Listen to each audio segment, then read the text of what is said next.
bir yaşama adım atın. 10.000 pound peşinat, 60 ay vadeyle 74.000 pound'dan başlayan fiyatlarla ev sahibi olun. Olea.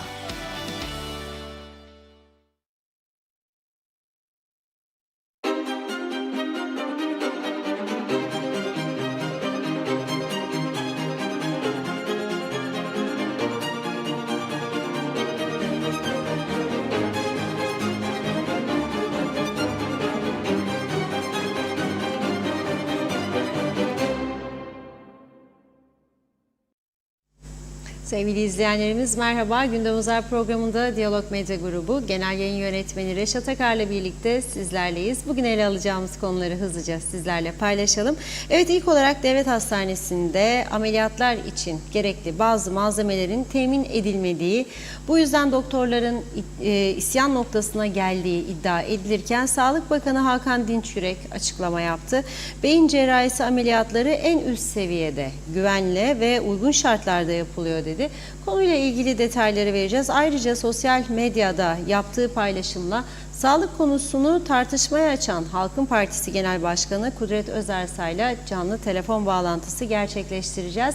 Bir diğer konumuz bugün adamıza gelen Türkiye Cumhurbaşkanı Yardımcısı Cevdet Yılmaz, Cumhurbaşkanlığı Sarayı'nda muhalefetin de katılımıyla elektrik konusunda kapsamlı bir toplantıya katıldı. Toplantıda Kuzey Kıbrıs'ın enerji sorununun detayları ele alındı, konuşacağız.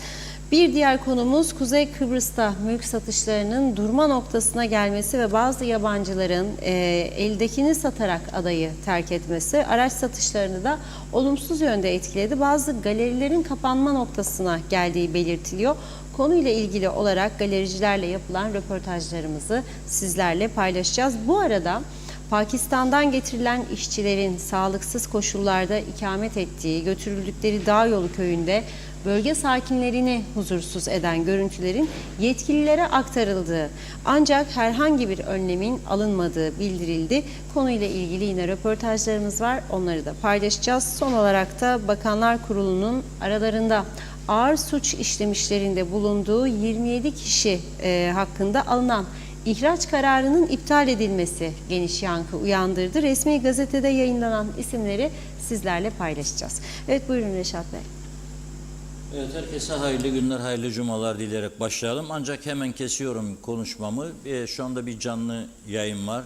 Cumhurbaşkanı Yardımcısı Cevdet Yılmaz'ın katıldığı bir toplantıda enerji konusu ele alınmıştı. Açıklama yapılıyor. Onu izleyerek devam edelim. Masum ve iyi niyetiyle yapılan yatırımcıların farklı sebeplerle, farklı uygulamalarla bir takım büyük sıkıntılara yol açmanın kimse bir faydasıyla, farklı uygulamalarla bir takım büyük sıkıntılara yol açmanın kimse bir faydasının olmayacağını, çarenin taşınmaz mal komisyonu olduğunu bir kez daha gündeme getiriyoruz. Dolayısıyla Kıbrıs Rumlar burada bıraktığı malı eğer bunun değerlendirilmesini isterse taşınmaz mal komisyonuna başvurmak suretiyle bunun çaresi tazminatla tazminat ve ona göre uygulamalarla bu ülkede barış, huzur ve güvenin devamı için bu müessesenin etkili bir şekilde çalıştırılması gerekmektedir. Nitekim dün yaptığım açıklamada şimdiye kadar 1890'a yakın meselenin bu şekilde çözüldüğünü ve dolayısıyla Güney Kıbrıs'ın da bu işe engel olmadan kendi vatandaşlarını serbest bıraktığı takdirde bu rakamın artacağını ve bu mülkiyet meselesini de böylesine çözeceğini. Tabii esas mülkiyet meselesinin tümüyle çözülmesi Kıbrıs meselesini çözmesine bağlı. Çözüldüğü gün bizlerin şu anda güneyde bıraktığımız 500 binden daha fazla bir mülkiyetin, malın elbette meselenin çözüldüğü gün takasa gireceğini ve büyük ölçüde mülkiyet meselesinin o şekilde çözüleceğini de buradan teyit etmek istiyorum. O zaman bir kez daha ziyaretinizden dolayı çok teşekkür etmek istiyorum. Sizlerin bu yoğunluğu içerisinde Kuzey Kıbrıs Türk Cumhuriyeti ile Türkiye Cumhuriyeti arasındaki mali ve ekonomik işbirliği protokollerinin uygulanmakta olduğunu, Sayın Başbakan ve hükümetin bu konularda sizlerle yakın ilişkiler içerisinde ülkemizin geleceği için, refahın artması için, bütün bu sıkıntıların geride kalıp refahın ve gayri safi milli hasılın artması ile fert başına milli gelirin artması, zaten siz şu anda Türkiye Cumhuriyeti'nde dün de izledik, büyük bir başarıyla orta vadeli ekonomik program geliştiriyorsunuz. İnşallah temennim en yakın bir zamanda ona benzerini Kuzey Kıbrıs Türk Cumhuriyeti'nin de açıklamasıdır. Çünkü ekonomistler, aktörler, yatırımcılar hepsi orta vadeli programa bakarak enflasyon ve buna bağlı bir takım rakamların nasıl gelişmekte olduğunu, bütün sektörlerin kendi ihtiyaçları, kendi plan ve programlarının gerçekleştirilmesi için bu rakamlara bakarak yatırımlarını gerçekleştirmekte olduğunu, buradan ben de bunu teyit eder ve Kuzey Kıbrıs Türk Cumhuriyeti elbette anavatanı Türkiye Cumhuriyeti'nin desteğiyle yoluna emin adımlarla, azim ve kararlılıkla devam etmekte olduğunu ve bütün bu sıkıntılara rağmen bir pandemi dönemini geçirdiğimiz 6 Şubat depremindeki acıyı birlikte yaşadığımız ve bunların geride kalması ile şu anda yatırımlarda ve enerjide köklü çözümlerle Kuzey Kıbrıs Türk Cumhuriyeti'nin bir cazibe merkezi olma yolunda, turizmde, yüksek öğrenimde, tarımda,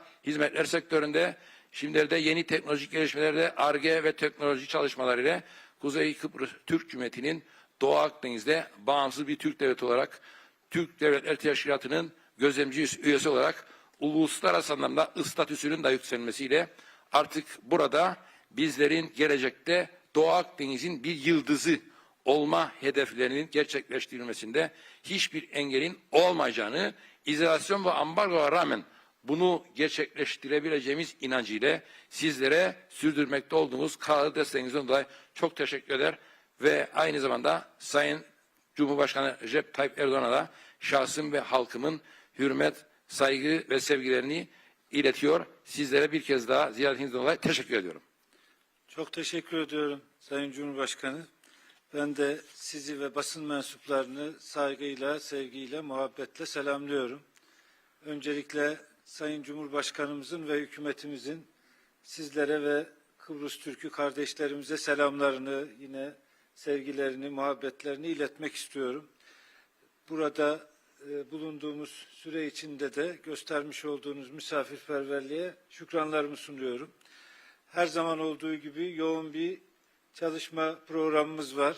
Sayın Başbakan'la ve diğer ilgili arkadaşlarımızla. Bugün siz de sağ olun bir toplantı organize ettiniz. Az önce Kuzey Kıbrıs Türk Cumhuriyeti'nin elektrik meselelerini, sorunlarını sizin riyasetinizde çok kapsamlı bir şekilde değerlendirme imkanı bulmuş olduk. Halkın gündelik yaşamını olduğu kadar, sosyal yaşamı olduğu kadar ekonomiyi de çok fazla ilgilendiren elektrik meselesini kapsamlı bir şekilde değerlendirme imkanı bulduk. Buraya Sayın Başbakan, Meclis Başkanı, ana muhalefetten başkanlar katıldılar ve gerçekten siyaset üstü bir konu olarak bu elektriği sizin ele almanız, sizin öncülüğünüzde bu toplantının yapılmasını çok kıymetli bulduğumu belirtmek isterim. Tekrar teşekkür ederim. Daha önce de Sayın Başbakan'la birlikte yaptığımız bir çalışma vardı. Türkiye'deki Enerji Bakanlığımız, ilgili genel müdürlüklerimiz bir ekip oluşturarak, teknik ekip, buradaki muadilleriyle, KıPTEK'le birlikte kapsamlı bir çalışma yapmışlardı. O çalışmanın sonuçlarını da dinleme imkanı bulmuş olduk bugün. Kısa vadede, orta vadede ve uzun vadede yapılacaklar ayrıntılı bir şekilde masaya yatırıldı ve bir eylem planı mantığı içinde bir yol haritası inşallah hep birlikte gayretimizle ortaya konacak. Bu konularda her zaman Kıbrıs'ın, Kıbrıs Türklerinin yanında olduğumuzu belirtmek isterim.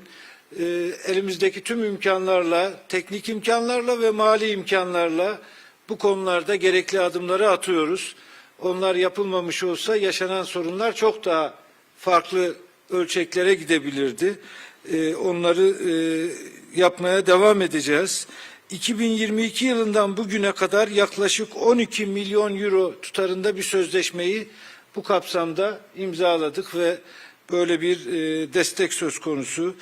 EÜH envanterinde bulunan toplam 125 megawatt kapasiteli 5 mobil trailer elektrik santralinin Kuzey Kıbrıs Türk Cumhuriyeti'nde tesis edilmesi de yine bu çerçevede kararlaştırılmıştı. Bunlardan 4'ü hali hazırda işletilmekte olup bir santralin ise taşıma süreci devam etmektedir. Bu hafta sonu bu santralin de devreye gireceğini düşünüyoruz. İlave ihtiyaçlar olabilir dendi toplantıda. Gerekirse o ilave ihtiyaçları da karşılamaya hazır olduğumuzu belirtmek isterim.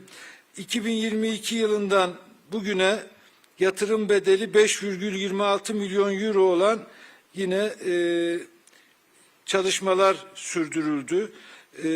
Toplamda 17,26 milyon euro EÜYAŞ'ın bu kapsamda gerçekleştirdiği yatırım olduğunu ifade etmek isterim. Rakamlar bir tarafa, esas olan tabii Türkiye Cumhuriyeti'nin sevinçte, tasada, kıvançta her zaman Kıbrıs Türk halkıyla bir arada olmasıdır. Hükümetlerimiz arasındaki ilişkiler bu anlamda gerçekten çok verimli bir şekilde devam etmektedir. Bu konularda bazen yabancı kuruluşların yönlendirmesiyle farklı yönlere bu konuları çekip bunun üzerinden ilişkilerimize zarar vermeye çalışanlar olduğunu da görüyoruz. Halkımızın ben ne Türkiye Cumhuriyeti vatandaşlarının ne de Kuzey Kıbrıs Türk Cumhuriyetleri vatandaşlarının bunlara itibar etmeyeceğine yürekten inanıyorum. Bugün yaptığımız toplantıda kısa vadeli konuların ötesinde uzun vadeli çözümler üzerinde de durduk. Tabii ki bir taraftan üretim, bir taraftan iletim, diğer taraftan dağıtım sistemi, bir bütünlük içinde konuya yaklaşılması gerektiğini, çift yönlü bir kabloyla Kuzey Kıbrıs Türk Cumhuriyeti'nin Türkiye Cumhuriyeti ile ilişkisinin kurulmasının aynı zamanda tüm ada içinde aslında bir imkan oluşturduğu üzerinde duruldu. Sayın Cumhurbaşkanı bunu gayet güzel bir şekilde özetledi. Rasyonel olan, düşük maliyetli olan, teknik açıdan çok daha doğru olan Kıbrıs Adası'nın bir bütün olarak Türkiye üzerinden Avrupa ile, dünya ile entegrasyonudur. Bunu çağrı olarak burada Sayın Cumhurbaşkanı ifade etmiş oldu. Doğrusu da budur. Siyasi nedenlerle başka şeylere yönelmeye çalışmanın bir anlamı yoktur diye ben de ifade etmek istiyorum. Sayın Başbakan'la yine Ankara'da imzaladığımız bir protokol var. Kablolu elektrik konusunda. Bunu da yakından takip ediyoruz. Çok büyük ölçekli projeler bunlar. Takdir edersiniz ki teknik yönü, hukuki yönü, uluslararası ilişkiler boyutu, birçok boyutu olan projeler. Bunların sonuçlanması biraz zaman alıyor ama kararlıyız bu konuda. Zaten bu konuda siyasi irademizi ortaya koymuş durumdayız. Çalışmaları en kısa sürede tamamlayıp bu konularda gerekli adımları da inşallah önümüzdeki dönemlerde atacağız. Yalnız bugün yaptığımız toplantıda yine gördük ki sadece bir proje üzerinden elektrik konusunu tartışmak doğru değil. İşte doğal gazıyla, termiğiyle, yenilenebilir enerjisiyle, güneşiyle, rüzgarıyla bir bütünlük içinde bu konunun planlanması gerekiyor. Yine bugünkü toplantıda enerji verimliliği üzerinde durduk. Gerek işletmelerin gerek tüketicilerin hem kendilerinin daha az fatura ödemesi için hem de elektrik sistemimizin çok daha etkili çalışması için verimli bir şekilde enerjiyi kullanmalarının ne kadar önemli olduğunu, buna dönük bir takım yaklaşımların geliştirilmesinin ne kadar önemli olduğu üzerinde de durduk. Dolayısıyla çok faydalı bir toplantı yaptığımızı rahatlıkla ifade edebilirim. Toplantı sonucu ortaya çıkan eylemleri Sayın Başbakan'la birlikte takip edeceğiz. Yine ilgili kurumlarımız bu konuları çalışmaya devam edecekler. Ben toplantımızın hayırlara vesile olmasını diliyorum. Siyasi konulara gelecek olursak, Sayın Cumhurbaşkanı Tatar çok doğru bir politik siyasi duruş sergiliyor. Hakkaniyetli bir duruş sergiliyor. Adadaki gerçeklere uygun bir duruş sergiliyor. Yıllar yılı adadaki gerçeklere uymayan yaklaşımların bir çözüm üretmediğini hep birlikte gördük. Yıllarca denenmiş, çözüm oluşturmamış yaklaşımların tekrar denenmesinin bir anlamının olmadığını da biliyoruz. Bir çözüm olacaksa bu adadaki iki devlet gerçeğini gören bir çözüm olmak durumunda. İki tarafın eşitliğini kabul eden bir yaklaşımın olması gerekiyor. Bütün bunları en güzel şekilde Sayın Tatar ifade ediyor. Biz de Türkiye Cumhuriyeti olarak Sayın Tatar'ın bu konudaki yaklaşımını bütünüyle destekliyoruz ve aynı doğrultuda düşündüğümüzü buradan ifade etmek istiyorum. Diğer kim ne derse desin 50 yıldır bu adada bir huzur var, bir güven ortamı var. Bunun da sebebi 50 yıl önce yapılan Mutlu Barış Harekatı'dır. Bu vesileyle o harekatta şehit olanları rahmetle, gazileri minnetle anıyorum. İyi ki o gün o müdahale yapılmış. Yapılmasaydı bugün nasıl bir tabloyla karşı karşıya olurduk? İşte Orta Doğu'da yaşananlar bize bunu gösteriyor gerçekten. Çok şükür adada hem Türk tarafında hem Rum tarafında bir huzur ortamı var. Bir sorun, sıkıntı yaşanmıyor bu anlamda. Bir güvenlik sorunu yaşanmıyor. İşte bu gerçekliği esas alan bir çözümün olması gerekir diye düşünüyoruz. Taşınmaz Mal Komisyonu konusundaki ilerlemelerden de büyük bir memnuniyet duyduğumuzu ifade etmek isterim. Bu konuda Kuzey Kıbrıs Türk Cumhuriyeti'nin attığı adımları takdirle takip ettiğimizi ifade etmek isterim ve uluslararası hukuk anlamında da mutlaka bunlar karşılığını bulacaktır diye inanıyorum. Değerli arkadaşlar, daha geniş anlamda tabii sadece enerji konularında değil, büyük bir paketi içeren ekonomik ve mali işbirliğimiz var. O da yürürlüğe girdi. İlk kaynak aktarımlarını da yeni paketin gerçekleştirdik. Bundan sonra da Sayın Başbakan'la birlikte bu konuları yakından takip edeceğiz. Sayın Cumhurbaşkanı'nın bu konulara ne kadar ilgili olduğunu biliyorum. Geçmişte iki bakan olarak da böyle konuları çalışmıştık. Bu konulara olan vukufiyetini, ilgisini de gayet iyi biliyorum. Dolayısıyla kendisini de yeri geldiğinde zaman zaman bilgilendirerek onun da görüşlerini bütün bu çalışmalarımıza yansıtarak devam edeceğiz. Amacımız Kuzey Kıbrıs Türk Cumhuriyeti'nin ekonomik ve sosyal kalkınmasına destek olmaktır. Halkın refah seviyesinin artmasına katkıda bulunmaktır. Daha rekabetçi, katma değeri daha yüksek bir ekonominin oluşumunu desteklemektir. Geçmişte mukayese edilemez bir noktaya gelmiş durumda Kuzey Kıbrıs. Turizmiyle, eğitimiyle, altyapısıyla, ticaretiyle, tarımıyla birçok alanda önemli mesafeler almış durumda. Ama önümüzdeki dönem çok daha ileriye gidecek. Özellikle teknolojik gelişimi, dijitalleşmesi, yapay zeka gibi yeni açılımlar, bunlar inanıyorum ki izolasyonlara da önemli bir cevap oluşturacaktır. Bir taraftan siyasi olarak dünyaya açılırken Kuzey Kıbrıs Türk Cumhuriyeti, Azerbaycan başta olmak üzere yapılan ziyaretlerle, Türk Cumhuriyetleriyle ortak platformlarda buluşmayla, diğer taraftan teknolojik imkanları da çok daha güçlü bir şekilde kullanıp dünyaya olan kapıları arttırmaya devam edecektir. OVP ile ilgili ifade ettiği hususlara Sayın Cumhurbaşkanı'nın çok teşekkür ediyorum. Türkiye 3 yıllık yol haritasını dün toplumla paylaşmış olduk. Aramızdaki ekonomik ilişkilerin düzeyini düşündüğümüzde bu OVP'nin Türkiye'nin istikrarının yanı sıra Kuzey Kıbrıs Türk ekonomisinin de istikrarına ciddi katkı sunacağını rahatlıkla ifade edebilirim. Kurların daha istikrarlı olduğu, enflasyonun düştüğü, risklerin azaldığı, öngörülebilirliğin arttığı, belirsizliklerin azaldığı bir ortamda istikrar içinde büyümeye devam edeceğiz. Türkiye 100 yılı diyoruz. Aynı zamanda Kuzey Kıbrıs Türk Cumhuriyeti'nin 100 yılı diyoruz. Hep birlikte daha güçlü bir geleceği inşa edeceğiz. Ben bugün Sayın Cumhurbaşkanı'nın misafirperverliğine çok teşekkür ediyorum. Bundan sonra da çeşitli vesilelerle inşallah bir araya gelip bu çalışmalarımızı hep birlikte sürdürmeye devam edeceğiz diyorum. Hem Türkiye'den hem Kuzey Kıbrıs Türk Cumhuriyeti'nden bütün bu çalışmalara katkıda bulunan herkese şükranlarımı sunuyorum. Teşekkür ediyorum. Çok teşekkür ederiz Sayın Cumhurbaşkanım.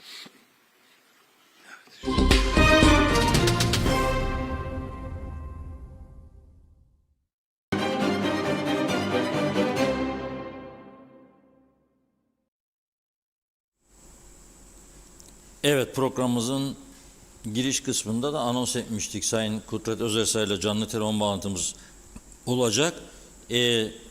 Birinci konu sağlıkta yaşanan sorunlar ve tabii bu arada az önce de dinledik. Cumhurbaşkanı Ersin Tatar Taşınmaz Mal Komisyonu ile ilgili görüşlerini açıkladı. Dolayısıyla Kıbrıs'ın şu anda gündeminde mülkiyet meselesi ağırlıklı olarak duruyor ama iç politikada baktığımızda kendi sahamıza bir takım sorunlar yaşadığımız belli. Şimdi Sayın Kudret Özersay arkadaşlarımız bağlıyor, beklettik çünkü buradaki bağlantı sonrasında onun önemli bir toplantısı var. Bekletmek istemiyoruz. Kudret Bey bugün bir paylaşım yaptı. Dedi ki hastaneyi yönetmeye çalışan bir doktorun isyanını gösteren bir belgedir dedi. Bir paylaşım vardı. Bir doktorun yazdığı birkaç satırlık bir açıklama, onu yayınladı. Ameliyatlar için ihtiyacımız olan alet ve malzeme defalarca yazmamıza rağmen temin edilemedi diyor. Bir ameliyat sırasında yarı buçuk çalışır halde ve tek olan cihazın dişlisi kırılmış ve ameliyatta ciddi sıkıntılar yaşanıyor diyor. Bel fıtığı ameliyatı dışında herhangi bir ameliyat yapamaz duruma geldik diyor. Daha ne desin diyor Kudret Bey. Şimdi bu paylaşımı yaptı tabii. Ondan sonra da Sağlık Bakanı bir toplantı yaptı bugün. Sağlıktaki durumla ilgili açıklama yaptı ama Sağlık Bakanı açıklamasını daha ileriye bırakıyorum. Hazır mı Kudret Bey? Hattımızda. Merhaba, hoş geldiniz yayınımıza. Merhabalar, iyi yayınlar. Reşat Bey merhaba, herkese iyi günler. Selamlar hocam. Biraz beklettik. Bu ortak açıklama vardı. Tabii. Önemliydi. Normal. Evet. Bekliyorduk çünkü enerji konulu ve ilk defa ana muhalefet liderinin de katıldığı bir toplantı düzenlendi. Yani farklı bir konsept var ortada. Dolayısıyla önemli gördüğümüz için bağladık. Şimdi sizle birlikteyiz. Önce bu sağlıktan başlayalım. Sonra bir de kısaca bu taşınmaz mal komisyonudur adres dedi Sayın Tatar. Rumların bu mülkiyetle ilgili tutuklama girişimleri karşısında ve bunu Türkiye Cumhurbaşkanı Yardımcısının yanında söyledi. Onun huzurunda söyledi. Onu da konuşuruz kısaca. Sağlık Bakanlığı'nın açıklamasını okudunuz mu? Herhangi bir sorun yoktur diyor. Evet. Herhangi bir sorun yoksa bu yayınladığım belge bir başhekim tarafından yazılmış olan bir yazıdır ve Sağlık Bakanlığı'na başhekimin yazdığı bir yazıdır. Sağlık Bakanlığı'na başhekim diyor ki ameliyatı yaparken zorda kaldı bizim doktorumuz. Cihaz yok, malzeme yok. Var olan cihaz tek. Ameliyat sırasında da dişlisi kırıldı. Şimdi o ameliyat masasında, o ameliyat sırasında yatan siz olmak ister miydiniz mesela? Yani insanların sağlığını tehlikeye atacak durumlar ile karşı karşıyayız. Özellikle işte yani kamuda, devlet hastanelerinde sıkıntılar var. Bu bizim doktorlarımızdan falan da kaynaklanmıyor. Şimdi sağlık her şeyden önce gelmesi gereken bir şey. Eğitim ve sağlık son derece önemli. Pek çok alanda ciddi bir israf var devlet yönetiminde. Bunu siz her gün, her hafta dile getiriyorsunuz. Hem o konularda ciddi israf var, hem devlette ciddi bir yolsuzluk var. Yani poliste, savcılıkta, mahkemelerdeki dosyalara bakarsanız, bizim her gün üzerine gittiğimiz konulara bakarsanız orada da ciddi bir israf var. Ama daha önemli bir başka konu daha var. Bir vergi adaleti yoktur memlekette. Vergi şampiyonları listeleri her sene yayınlanır. Siz bunu yayınlarsınız, hassassınız bu konuda. Siz gayet iyi biliyorsunuz.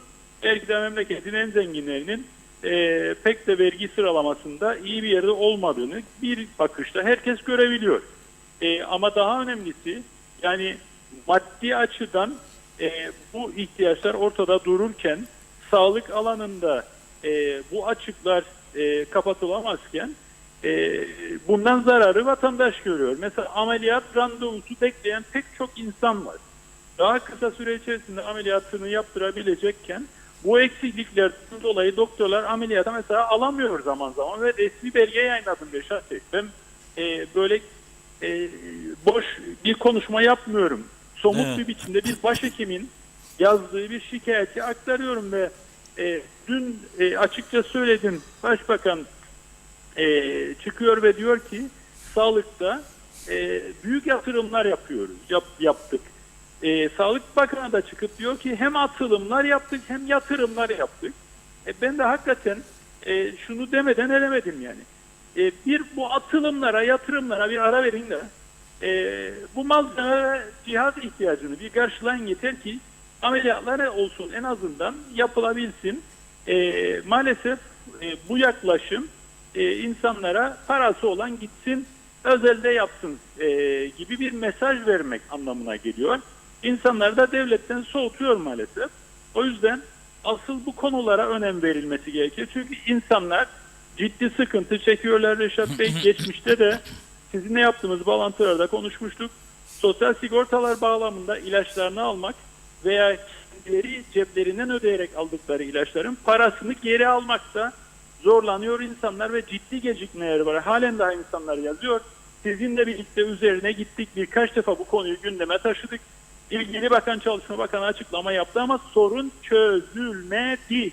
İnsanlar hala daha sıkıntı çekiyor. Size yorum yazanlardan da bunu biliyorsunuz. Şimdi bunun üzerine Sağlık Bakanlığı bağlamında somut bir örnekle gösteriyoruz kendilerine. Genel ve beylik bir açıklama yaptı Sağlık Bakanı bugün. Dikkat ederseniz kayıtsız kalamıyorlar ortaya koyduğumuz eleştiriye. Çünkü bir temeli var. Altı doludur yaptığımız eleştirinin. Dolayısıyla genel laflar söylemekten vazgeçsinler. Beylik açıklamaları bir kenara koysunlar. Doktorlarımızın ameliyat ve benzeri konulardaki ihtiyaçlarını bir an önce karşılasınlar. Bunun hiçbir biçimde mazereti olamaz. Çünkü insanların sağlığı söz konusudur. Özellikle özele gidip, özel hastanelere gidip sağlık hizmeti alamayacak durumda olan dar gelirli vatandaş mecburdur devlet hastanesinden bu hizmeti alsın. Biz de devletsek eğer bu hizmeti vermek zorundayız. Kendileri de bu makamları işgal ediyorlarsa bu görevi yerine getirmek zorundadırlar, nokta. Evet. Peki şimdi daha zaten sizin vaktiniz dardır biliyorum. Bana bugün bir tedavi gören bir vatandaşımızdan gelen bir mesajı da okuyacağım az sonra. Orada da önemli bir noktaya değiniyor sağlıkla ilgili. Şimdi dikkat ederseniz bu taşınmaz mal komisyonu uzun yıllar ihmal edildikten sonra son haftalarda artık daha sık gündeme gelmeye başladı. Bugün Sayın Cevdet Yılmaz'ın da katıldığı toplantıda belli ki bu konu ele alındı ve Cumhurbaşkanı Tatar ortak açıklamayı bununla başlattı. Halbuki toplantının enerji ağırlıklı bir toplantı olduğu açıklanmıştı. Demek ki burada taşınmaz mal komisyonu ve işte Rum tarafının mülkiyetle ilgili girişimleri ele alındı. Şimdi pazartesi ağır cezada yargılanmaya başlayacak Simon Aykut, İsrailli yatırımcı, İskele bölgesindeki mülklerden dolayı, yani Rum arazileri üzerine mülk yapıp satmaktan dolayı ciddi bir süreç başlıyor. Hep Eylül ayına denk geliyor ve Eylül'ün 21'i veya 23'ü, hangisi siz bilirseniz düzeltin beni, ama ya 21 ya 23'üdür. Avrupa İnsan Hakları Mahkemesi bizdeki taşınmaz mal komisyonunun işlevi hakkında karar verecek. Rumlar dedi ki bu çalışmıyor. Siz bunu gösterdiniz ama karar üretmiyor, para ödeme yapmıyor, malını vermiyor, tazminatını ödemiyor ve iptal etme olasılığı var diye düşünüyorlar. İptal ederse o zaman tam yandık gibi de bir düşünce vardı. Yani ederse eğer. Evet. Onun iptal olmaması açısından bir gayretler oluştu son günlerde. Aynı zamanda bir hukukçu olarak nasıl değerlendiriyorsunuz bunu? Reşat Bey, bir kere böyle bir iptal etme olasılığı olduğunu düşünmüyorum. Çünkü bizim Garagaş'ımız için alınmadı bu karar, taşınmaz mal komisyonunun kurulması. Aynı zamanda tabii ki biz bir takım şeyleri yaptık. İnsan Hakları standardı bağlamında Avrupa İnsan Hakları Mahkemesi'nin bazı beklentilerini karşıladık ama aynı zamanda Avrupa İnsan Hakları Mahkemesi'nin de işine geliyordu aslında bu başvuruları Kıbrıs'ın kuzeyinde taşınmaz mal komisyonuna havale etmek, onun da işine geliyordu. Çünkü öyle bir dava bombardımanıyla karşı karşıya kalmıştı ki özellikle sadece Kıbrıs'tan kaynaklanan değil, başka bazı davalarla da karşı karşıya kaldı. Çünkü Sovyetler Birliği çöktükten sonra çok sayıda yeni devlet dahil oldu. Avrupa Konseyi'ne üye oldular. Avrupa İnsan Hakları Sözleşmesi'ni onayladılar. İnsan Hakları Mahkemesi'nin yargı yetkisini kabul ettiler. Ve yakın zamana kadar Ukrayna Savaşı ile birlikte Rusya'nın statüsü bir nevi askıya alındı, çıktı ama yakın zamana kadar Rusya'da dahil olmak üzere Doğu Avrupa ülkelerinden, eski Sovyet Cumhuriyetlerinden, Azerbaycan'dan, şuradan buradan binlerce başvuru İnsan Hakları Mahkemesi'nin önüne gittiği için o yükü kaldıramadı mahkeme. Onun için bu türden pilot dava uygulamasıyla bu türden çözümler bulmak zorunda kaldı. Yani kendisi için de bu tür bir çözümü buldu. Onu unutmayalım. O yüzden mahkeme mahkemenin eğilimi çok büyük ihtimalle taşınmaz mal komisyonunu işe yaramaz kapatın gibi yaklaşım olmayacak. Ama bunu da istismar etmemek gerekiyordu. Bizde bir gecikme oldu. Komisyon uzun süre doğru düzgün çalıştırılamadı. Ancak şu anda izlenen politikamız doğru bir politikadır.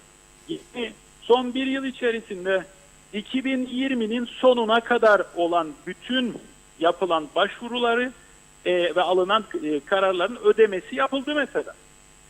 Ciddi bir ödeme yaklaşımı ortaya konuldu. Bu bir. İkincisi tek tip dava değil, aynı zamanda önce İnsan Hakları Mahkemesi'ne gidip orada karar üretilip uygulaması Taşınmaz Mal Komisyonu tarafından yapılan bir örnek yaşandı mesela dün itibariyle. Bu da çok yaşamsal bir şey. Bir süredir ciddiyetle neyse ki ele alıyor ve tazminatların ödenmesi de dahil süreç bir miktar hızlandı. Yine tam değil, yine tam verim değil ama doğru adımlar atıldığı için Avrupa Konseyi'nde Eylül ayında işte bu yapılacak olan değerlendirmede aleyhimize bir karar çıkacağını düşünmüyorum. Bunu net söyleyeyim. Daha önce Rumların mülkiyetle ilgili yaptıkları tutuklamalar, güneydeki yargılamalar, Avrupa tutuklama emri çıkarmaları ve benzeri konularda da bunun panzehirinin aslında Taşınmaz Mal Komisyonu olduğunu defalarca sizinle konuştuk. Bu konuda bizim yayınlanmış kapsamlı videolarımız da var Halkın Partisi olarak. Orada da izah ediyoruz. Taşınmaz Mal Komisyonu İnsan Hakları Mahkemesi tarafından sizin 74 öncesi mal sahibi olarak bir sıkıntınız varsa kuzeydeki bir malınızla ilgili olarak tazminat almak isterseniz, malınızı iade almak isterseniz, takas almak isterseniz yasanın izin verdiği şartlar çerçevesinde böyle bir başvuru yolu, bir imkan size sunan bir komisyon var. Taşınmaz Mal Komisyonu. Kıbrıs'ın kuzeyinde. Güneyde ne var bu konuda? Hiçbir şey yok. Güneyde Kıbrıs'ı Türkler 1974 öncesinde terk etmek zorunda kaldıkları mülklerle ilgili hangi çare var? Hangi hukuk yolu var? Hiçbiri yok. Dolayısıyla biz bir taraftan elimizdeki şeylerin değerini bilmek zorundayız ki bu Taşınmaz Mal Komisyonu'dur. Ama diğer taraftan da bizim de 1974 öncesinde güneyde terk ettiğimiz mallarımızla, taşınmaz mallarımızla ilgili olarak bu duruma sahip çıkmamız, Kıbrıs Rum tarafının orada bizim rızamız olmaksızın o mallara el koyduğunu, onların üzerine yollar, okullar, barajlar, elektrik santralleri ve benzeri şeyler yaptığını, onları bizim rızamız olmaksızın birilerine kiraladığını ucuza, onlarına dönüp başkalarına kiralayıp bunlar rant elde ettiklerini dile getiriyor muyuz? Kendi kendimize dile getirip kendi kendimize propaganda yapmamızın hiçbir manası yoktur. Siz zaman zaman canlı yayınlarda söylüyorsunuz. Uluslararası platformlarda bunları dile getirmemiz gerekir.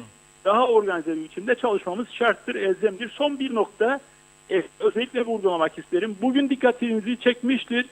Yani geçmişte bu ülkede sınır dışı edilmiş, yasaklı göçmen ilan edilmiş olan insanların 20 küsur kişinin deportunu kaldırma kararı aldılar. Evet. Allah aşkına bu ülkede ciddi asayiş problemleri var ve çok ciddi ağır suçlar, ağır ceza gerektiren suçlar işlemiş olanların hatta gerekirse vatandaşlıklarının iptal edilmesi meselesini biz konuşurken sizin de şimdi sınır dışı ettikleri ülkeye tekrar getirmek için deportlarını kaldırdılar bugün. Doğru. En vahimi orada herkesin dikkatine getirmek isterim. Çinli bir şahsı Temmuz ayında kırmızı bültenle arandığı için sınır dışı ettiler. Düşünün. Temmuz ayında bu sene kırmızı bültenle arandığı için sınır dışı ettiler. Eylül ayında dün sınır dışı edilme kararını kaldırdılar. Kırmızı bültenle aranan bir Çin vatandaşı. Dolayısıyla ülkedeki asayiş bakımından ciddi bir problem var. İddia ediyorum buradan. Burada eş, dost, tanıdık, akraba, bakana yakınlık vesairenin ötesinde bir şeyler var burada. Bakanlar kendileri buna ulaşmadılarsa bile baksınlar da kendilerine çok yakın adamları çok büyük bir ihtimalle bu deportların kaldırılmasında rüşvet benzeri şeylere bulaşmış olabilirler. Herkes gözünü dört açsın. Açık ve net. Evet, çok teşekkür ediyoruz hocam. Biz zaten bu liste elimde şu anda gündemde de var. Bu evet.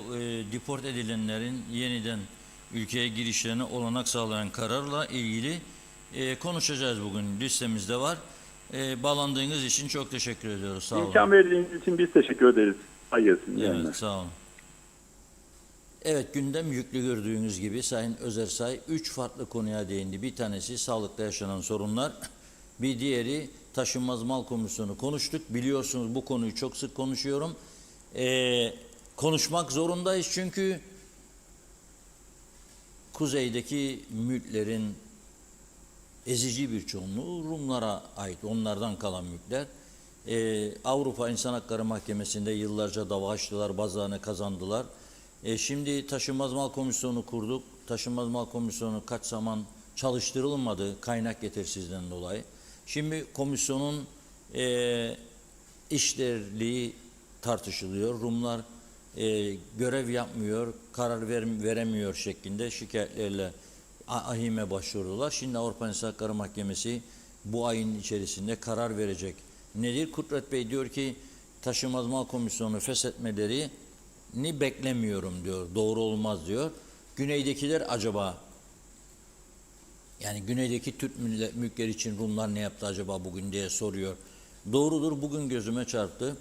Sanayi Holding'in eski müdürlerinden Ergün Vudalı Bey'in bir paylaşımını gördüm. Vuda Köyü ile ilgili kendisinin soyadını da aldığı bir yer. Vuda Köyü'nde diyor bizim evi diyor efsane yaptılar diyor. Evi yıkmışlar, üstüne beton diktiler.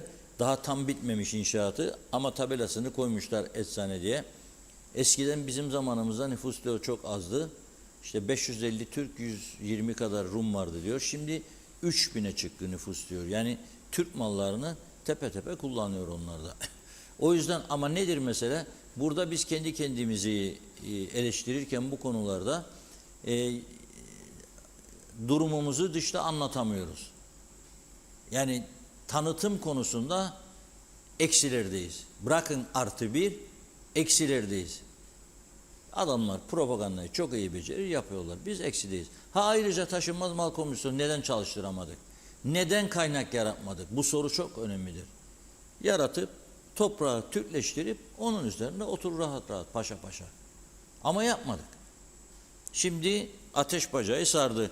Bu sağlık konusunu mesajlardan önce vatandaşımızdan gelen bir mesajla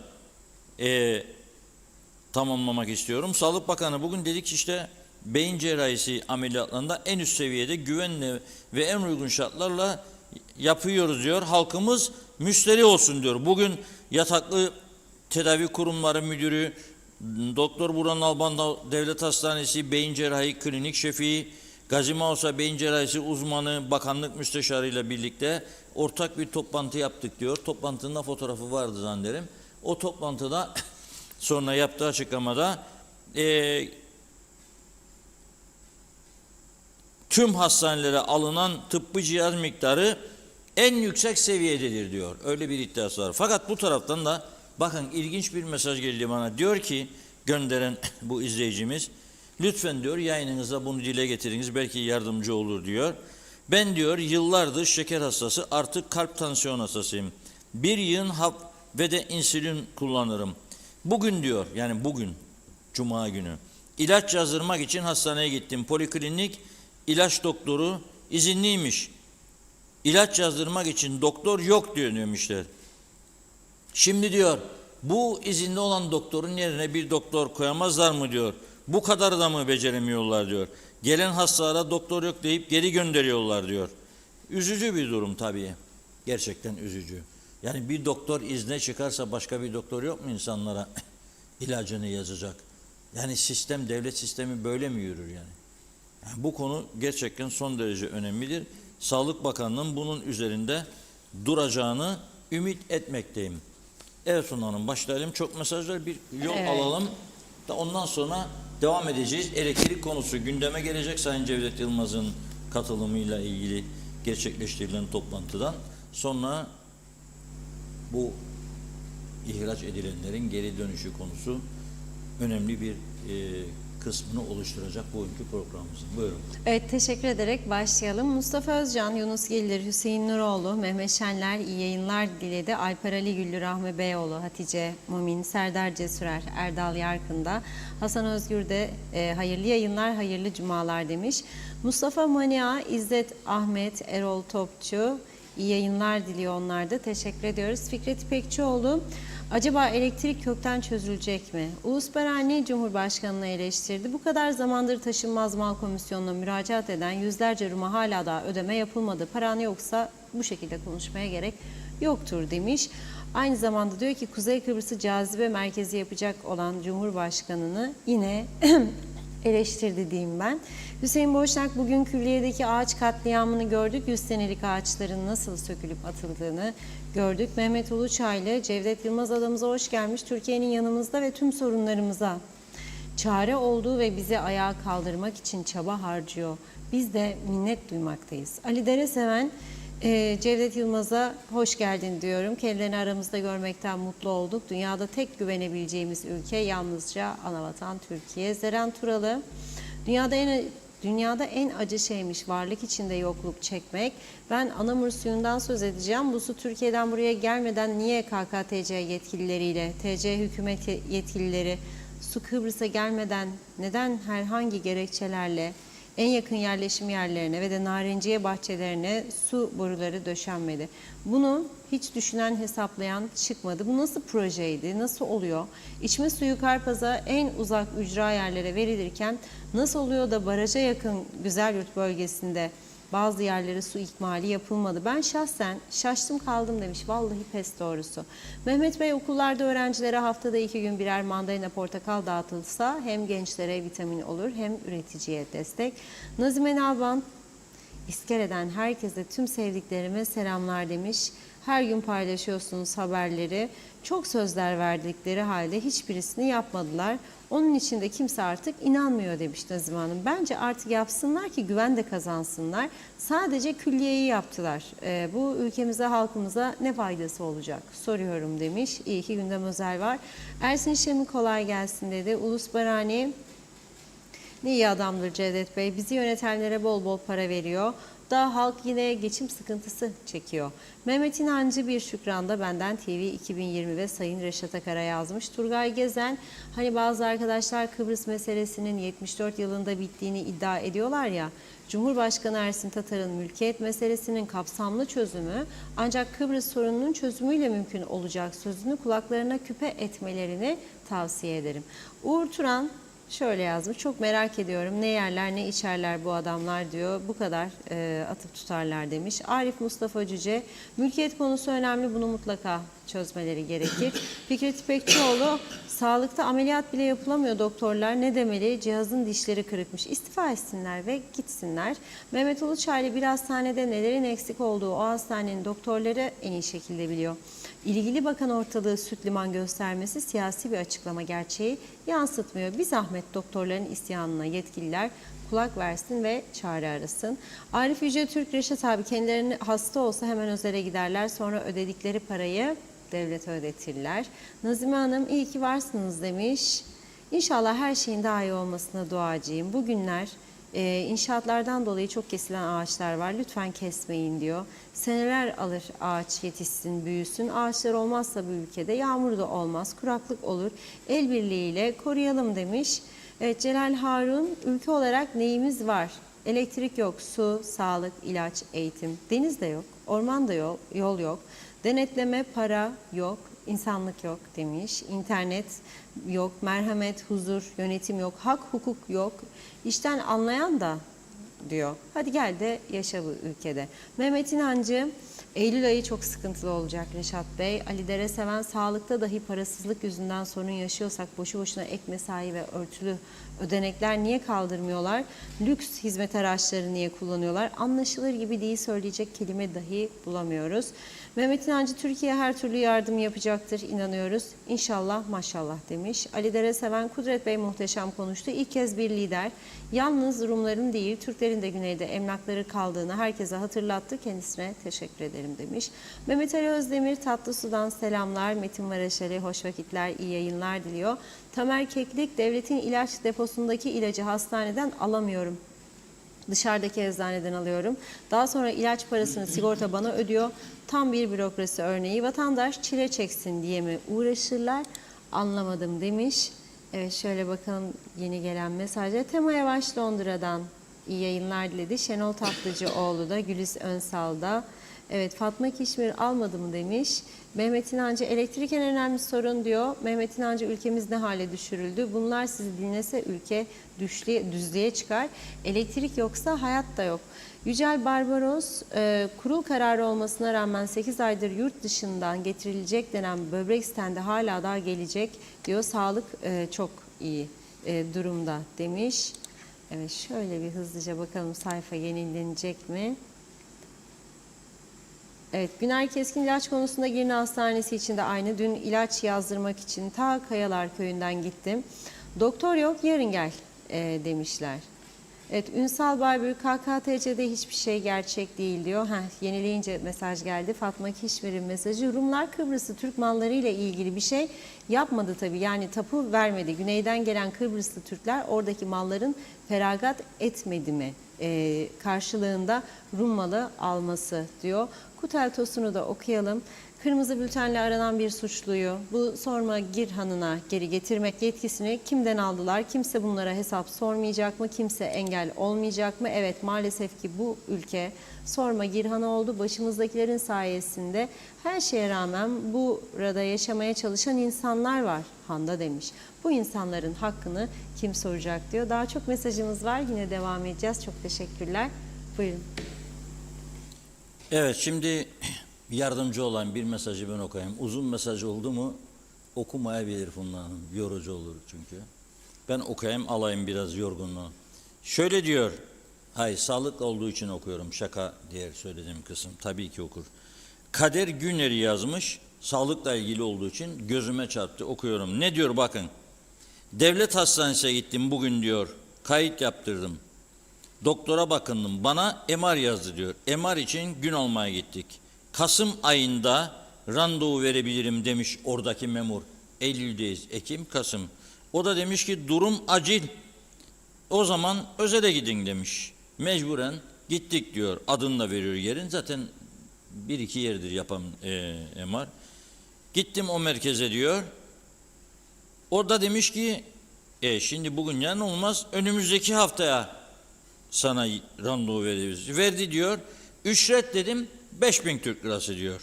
Asgari ücretin 29.000 lira olduğu bir ülkede sadece MR için bu vatandaşımız 5.000 lira ödemek zorunda. Düşünün siz. 2 gün önce Güney Kıbrıs'a bir yakınımı götürmeye gittim bir doktora. Burada 4 tane doktor gezdikten sonra götürdüm ha. Burada MR dediler. O dedi ki hayır MR gerekmez. Ultrasonda anlarız ne olduğunu. Buradakiler dedi ki al antibiyotiği da bakalım bir hafta sonra geçer mi? O dedi hayır antibiyotik gerek yok. Uzmanlık meselesi. Yani evet bütün doktorlarımız doktordur. Seviyoruz onları. Ama uzun zamandan sonra uzmanlaşır doktorlar. Yani uzman doktorun yanında çalışa gelişir. Yazık günahtır, insandır çünkü o antibiyotik vücuda çok zararlıdır. Belki de bu bize şimdi yazan vatandaşımızın MR'a ihtiyacı yoktur belki de. Çok kolay MR'a gönderiliyor, çok kolay film çektiriliyor, çok kolay antibiyotik veriliyor. Bugünün sorunu değil ya, yıllardır böyledir. Allah rahmet eylesin eski başbakanlarımızdan İrsen Küçük Bey'i hatırlayın. Burada kaç yıl kalp tedavisi gördü İrsen Bey. Kalp hastasıymış. Sonunda bir Londra gidelim bakalım dedi. O zaman kendisinden dinledim bunu. Başkaları da dinledi. Herkes biliyor bunu. Demiş oradaki doktor senin kalbin yok ya. Kilon var demiş. Kiloları eriteceksin. Şey olur böyle sıkışıklık olur bazen kalpte. İhsan Bey de politikacı olduğu için meyhaneli geceleri çoktu o zaman şimdiki gibi herkes. Meyhaneleri de çözülüyor Kıbrıs'ın. 2 tane içtikten sonra herkes yumuşuyor. Tamam çözecek. Tamam abi diyor sana güveniyorum falan diyor. Sabah uyandığında sor kendisine hiçbir şey bilmez. Yeni bir gün başlar. Okuyorum insanların durumunu. Budur. Sağlık kolay bir iş değildir. fazla mesai dağıtarak sağlık sorununu çözeceğini düşünürsek birisinin çözemez. Sağlık için ayrı özel fonlar oluşturmalı. Sigortalı insanların sağlık sorunlarını devlet çözmeli ve uzman doktor getirilmeli. Ama tekrar ediyorum. Genç yaşta partilidir diye bakanlık müdürü yaptığınız arkadaşlara veya müsteşar yaptıklarınıza veya müşavirliğe çıkardıklarınıza 150 verirken 150'ye uzman doktor getiremezsiniz. Yüzünüze bakmazlar. Efendim ama Facebook'larda bizi eleştirirken sana ne? Sana ne? İstediğini söylesin. Gitsin o da uzman doktor olsun gelsin. Ama yapmıyorlar. Bir korku vardır. Siyaset korku altında yapılıyor bu ülkede. Bunun da korkunun ecele faydası yok diye bir atasözü var ya. İşte daha açık bir şey mi istiyoruz? Korkunun ecele faydası yok. Korka korka bu hale geldik. Neyse şimdi gelelim. Sayın Cevdet Yılmaz'ın bugünkü toplantıya ana muhalefet lideri Sayın Tuvan Erhürman'la davet etmesi önemli bir gelişme bana göre. Gerçekten önemli bir gelişme. Davet etti, oturdular, görüştüler ve açıklama yaptılar. 5 tane mobil santral 125 megawatt artı kararı alınmıştı diyor. 4'ü girdi diyor devreye. Bir tane de gelecek diyor. Ama ilave gerekirse gene ilave de yapılır diyor. Ama bu adayı kurtaracak olan diyor kabloyla elektriktir.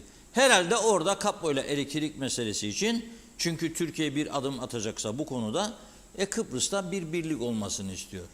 Fakat tüm adadan bahsettiğine göre hani Rumlar da kastediyor gibi geldi bana. Belki de bizi kastediyor demektir, bilmiyorum. Bu konuda tabii Türkiye'nin atacağı adımlar önemli ama 5 yıl ister. Rum tarafı öte taraftan İsrail, Güney Kıbrıs, Yunanistan arasında elektrik Great Asya adını verdikleri daha önce farklı bir isim vardı biliyorsunuz. Şimdi bu proje gerçekleşirse bu 2 milyar euroluk bir proje. Ama bu arada her gün gündem değişiyor gördüğünüz gibi. Yani mesela Mısır Devlet Başkanı Sisi'nin önceki gün Türkiye'ye gitmesi ve Sayın Erdoğan'la enerjiyi de dahil 17 farklı konuda mutabakat metni imzalaması önemli bir gelişmedir. Güney Kıbrıs'takiler şimdi merak ediyorlar. Acaba bu enerjiyle ilgili yapılan anlaşmanın içeriği nedir? Çünkü Mısır şu anda enerji deposudur. Gaz bulundu. Çok yüksek miktarda. Ve İsrail'de. Şimdi İsrail Mısır gazını Kıbrıs'ın tamamı için kullanırlarsa bir kısmını ve Türkiye üzerinden Avrupa'ya götürülmesi söz konusu olursa, ki Türkiye ile Mısır'ın uzun bir aradan sonra yakınlaşmasının perde gerisinde Avrupa'nın çıkarlarının zarar görmemesi düşüncesinde hakim olduğunu tahmin etmek zor değildir. Avrupa, Mısır, İsrail ve güneyden çıkacak Afrodit gazı yatağından 2027'de hazır olacak. 3 yıl sonra. Bu gazın en kolay ve en hızlı bir şekilde en az masrafla Türkiye üzerinden gidebileceğini herkes biliyor. Dolayısıyla bu aşamada da işbirliği şart görünüyor. Aralık ayında, Kasım ayında, Aralık ayında belki bunları konuşacağız. Kıbrıs'ın tam kapsamlı çözümü öncesinde ortak bir işbirliğini belki konuşur olacağız. Yani perde gerisinde bazı çalışmaların yapıldığını görebiliyoruz. Dışişleri Bakanı Sayın Hakan Fidan'ın 5 yıl aradan sonra Avrupa Birliği Dışişleri Bakanları gayri resmi toplantısına davet edilmesi, orada ortak görüşmeler yapılması, Yunanistan Dışişleri Bakanı'yla ayrıca görüşmesi. Bunlar ana vatanlarında bir takım görüşmeler yaptığını ve hazırlık yaptığını bizlere gösteriyor. Elektrik konusunda tabii ki geçici olarak, yani eğer kablo gelecekse 5 yıl ve eğer çözüm olmayacaksa 5 yıl neyi düşünmek lazım? Bu fuel oil ile çalıştırılan bu jeneratörlere dayanabilecek miyiz acaba? Yani çok kirli yakıt kullanılıyor. Biz dayanabilecek miyiz? Halk buna dayanabilecek mi? Ve bu 5. jeneratörde devreye girdikten sonra acaba ihtiyacımız giderilebilecek mi? Kaplıların çoğu çürümüş vaziyette. Yani ada içinde de enerji hatlarının, nakil hatlarının yenilenmesi lazım. Bunu kim yapacak? Mesela bugün eski bakanlardan Sayın Hasan Özbaplı buradaydı. Karadeniz Holding'in denizden, gemiden elektrik projesini tekrar gündeme getirdi. O projelerden bir tanesi. İkinci, benim aldığım bilgiye göre Ankara'da Türkiye'nin en büyük enerji üreticilerinden olan bir firmanın bizzat Cumhurbaşkanı düzeyinde Kuzey Kıbrıs'ın hiç olmazsa belirli bir bölgesinden başlayarak mesela İskele'den Gazimaosa'ya kadar o bölgenin bütün enerji nakil hatlarının baştan sona yenilenmesi, tüm kabloların yer altından geçmesi ve bu projeyi üstlenecek firmanın temiz enerji üretip Kuzey Kıbrıs'a satması. Yani 3. üretim kolu. Kıptek var, Aksa var, 3. bir konu. Ama tekrar ediyorum, yaklaşık 50 milyon dolarlık bir projeden söylüyor. 50 milyon dolar bir bölgenin sadece ya Karşıyaka'dan Tatlısu'ya ya da İskele'den Gazimaosa'ya başlangıç noktası. Tüm iletim hatları değişecek, sıfırlanacak, yeni, hepsi yerin altından geçecek ve bu ihaleyi alacak olan Türkiye'nin göndereceği firma temiz enerji sağlayacak Kuzey Kıbrıs'a. Bu da bir başka tartışılan konu olarak duruyor gündemimizde diye söyleyeyim. Bizzat öğrendiğim, bilgi aldığım bir konudur bu. 3. zaten biz de buradan diyoruz. Çıkın ihaleye, tekelcilik olmasın, rekabet olsun, fiyatlar düşsün. İnsanlarımız ödeyemiyor bu elektrik parasını. Küçük işletmeler çok zorda. Ödenecek gibi değil.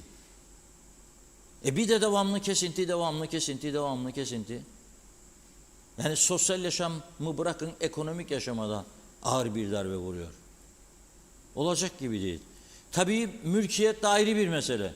Yani bu Eylül ayı gerçekten Kıbrıs açısından hem kuzey hem güney açısından çok önemli bir ay olacak. Dediğim gibi Güney Kıbrıs'ın başlattığı tutuklamalar çerçevesinde 9 Eylül'de Simon Aykut'un, 21 Eylül'de Alman vatandaşı Eva Hanım'ın duruşmaları var. Ama bu arada bizim hükümetin çıkarmış olduğu bir yasa çerçevesinde avukat yanında imzalanan sözleşmelerle mal alan yabancılara 3'ten aldıysa 2'sini satma mecburiyeti getirildi. 5 aldıysa 4'ünü satma. Bunun bu duruma geldiğini gören yabancılar ülkeyi terk ediyor. Yabancılara hizmet veren bazı lokanta sahiplerinden de öğrendiğim müşteri sayısı gittikçe azalıyor. Biz de kapatıp gideceğiz diyorlar. Çünkü Rusların sayısı artınca Rus lokantaları da oldu. Ne bileyim İranlıların artınca onların damak zevkine göre ve uluslararası tatlar, Hint lokantaları, Çin lokantalarında artış oldu. Ama şimdi müşteri yok. İngilizler yarısını terk etti ülkeyi diyorlar.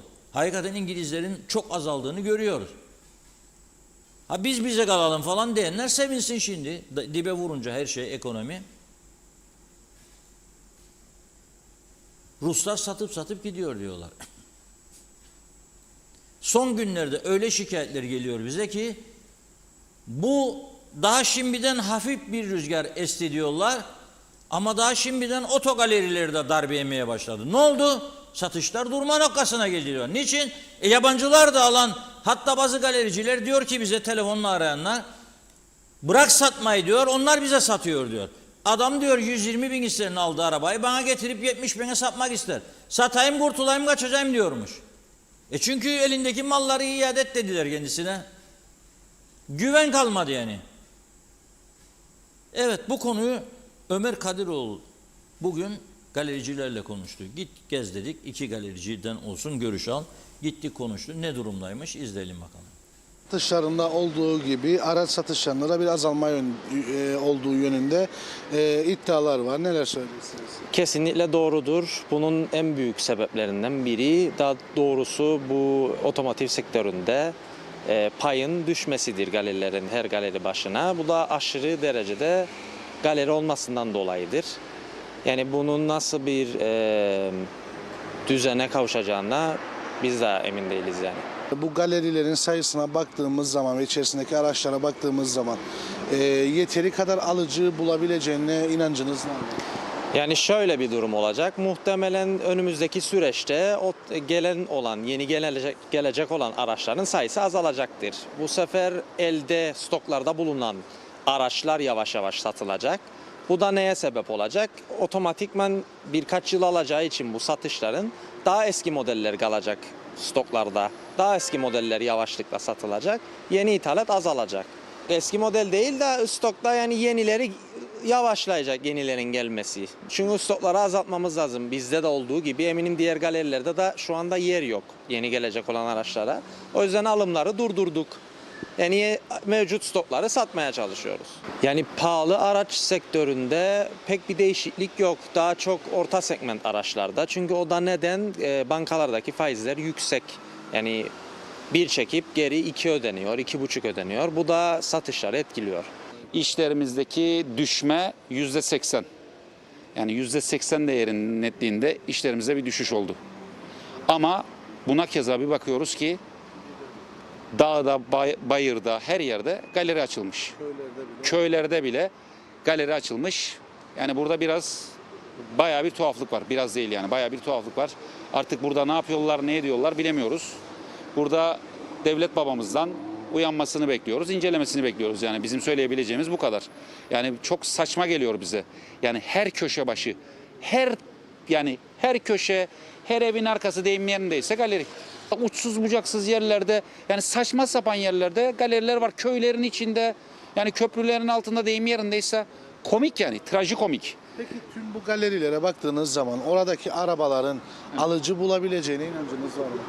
Ben inanmıyorum ya. Yani adam ücra köşe, köyün içine, en ücra köşeye bir galeri açmış. İçinde de lüks arabalar. Kim gider usta oraya? Yani bilmiyorum, şehirden uzakta köyün içine kim gider? Yani sen düşünüyor musun? Bilmiyorum, ben düşünmüyorum. Demek ki burada başka bir şey var. Yani başka bir şekilde artık para mı dönüyor bilmiyorum onu. Yani bunun iyice irdelenmesi lazım. Yani bu sektör öyle çok inanılmaz kar getiren bir sektör değil. Yani eskiden de onlar. İşlerimiz düştü ya. İnsanların ekonomik gücü düştü. Alım gücü düştü. Bir hesap yapın. Düz bir mantık yapalım. Hesap ortada zaten. Ama görüyoruz ki sanki inanılmaz para kazanıyor galeriler. İnanılmaz derecede galeri açıldı ya. Ama burada suç tabii ki galeriyi açanda değil. Galeriyi açtıranda. Ya bu izinler nasıl veriliyor? Nasıl araştırılmıyor? Kim açıyor bu galeriyi? Galeriyi açanın durumu ne? Bilmiyorum yani. Ya yetkililerden beklentimiz işte yani muhakkak bir incelesinler bakalım ya. Yani bu galeriler kimin? Galeri sahipleri kim? Galerinin arkasındaki güçler kim? Yani sonuçta yetkililerden bunu bekliyoruz.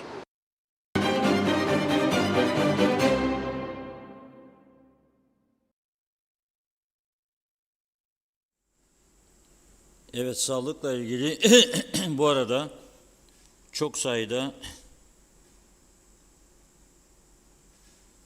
mesaj geliyor mülkler konusunda da.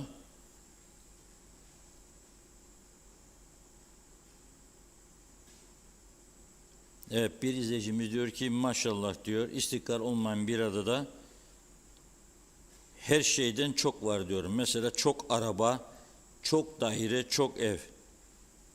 Çok araba, çok daire, çok ev, çok memur, efendime söyleyeyim, çok makam. Çoklar çoktur bizim ülkemizde. Çok parti, çok dernek, çok cemiyet, çok birlik, çok sendika. çok üniversite patlaması vardır. Üniversite. Diplomalar havada uçuyor biliyorsunuz. Havada uçuyor. Havada, karada kaplan. Var mı bana yan bakan diyor. Aynen o söz gibi. Enteresan bir durum. Şimdi bir izleyicimiz gönderdi. Paylaşım yapmış bugün. O paylaşımı gönderiyor. Oğlumun bütün aşılarını doktorumuz yapardı diyor. Biz de aynı şeyle karşılaştık bunun. Ben de biliyorum bunu. Doktor diyor ki piyasada yok. Sadece hastanede bulabilirsiniz. Gittik diyor. İskele Sağlık Ocağı'na diyor.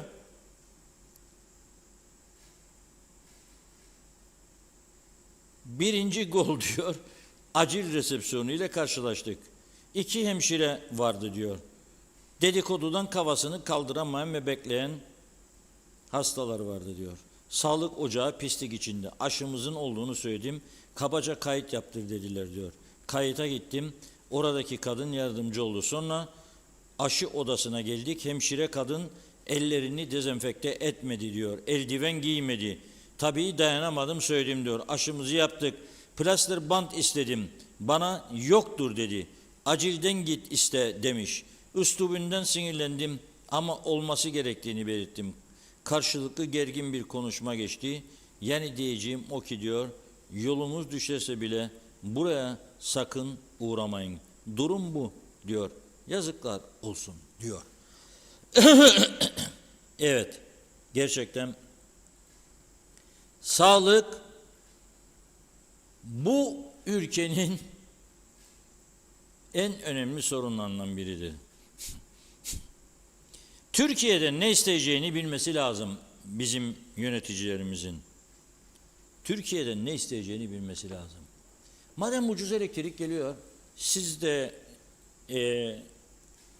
uygun görürseniz biz sizin gelen şirketleriniz vardır. Bırakın ucuz elektrik alalım. 1. 2. Anamur'dan geldi su doldu, deniz taşıyor, gidiyor denize gidiyor. Taşınca baraj. Ama suya ulaşamayan köyler var, susuzluktan kırılıyorlar. Veya en önemli tarım alanlarımız, narenciye alanlarımız kuyulardan çıkarılan tuzlu suyla sulandığı için ağaçlar kuruyor. Öncelik bunlar. Üretime geçmemiz lazım ki para kazanalım da doğru dürüst yaşayalım. Ve bir de her yetişen genci memur yapma peşinde koşturmayalım. Biraz özelde çalışsınlar, üretici olsunlar, teşvik edelim. Ama şimdi söylediğimizde ne der babasına, sen mamur ettin, portakal bahçesi çalıştırdın da çok para mı kazanın? Ürününü almazlar, aldıkları ürünün de parasını vermezler, perişan haldesiniz. Ben ne yapayım diyor. Durum bu noktada. 690 galeri açıldı. Galericiler Birliği Başkanı demişti 690'dan fazla da kaçak var. Şimdi ne olacak? 1300 tane yer kapanacak demektir bir kısmı, yani en azından büyük bir kısmı. Arabalar ne olacak? Elde kalacak. Enteresan bir durum. Ne diyorsunuz? Mesaj mı yoksa biraz daha bekleyebilir miyim? Biraz daha bekleyelim. Az bekleyebilirim diyor. Ne az mı mesajlar bugün? Az mı? Allah Allah, nazara geldik o zaman. Bence günlere göre biraz az. Yani her gün 200-280 yorum gereken bugün niye azaldı acaba? Büyücüler mi var etrafımızda?